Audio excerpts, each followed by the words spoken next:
અભય થઈને નિષ્પક્ષતાથી નિરપેક્ષ રીતે વાસ્તવિકતાનો અરીસો રૂપી સચોટ માહિતી લાવતો સત્યની સાથે અભય ટાઈમ્સ। સુરતમાં ફરી ઓપરેશન શિલ્ડ અંતર્ગત civil defence mock drill.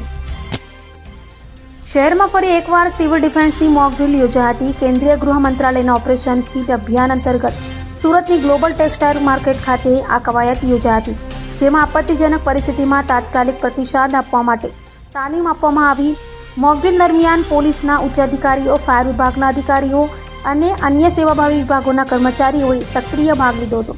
Mock ડ્રીલમાં હવાઈ હુમલા, આગ લાગવાની ઘટના, બચાવ કામગીરી અને લોકોનું સલામત સ્થળે સ્થળાંતર જેવા કટોકટી સમયે કરવાનું આયોજન પ્રદર્શન રૂપે રજૂ કરાયું।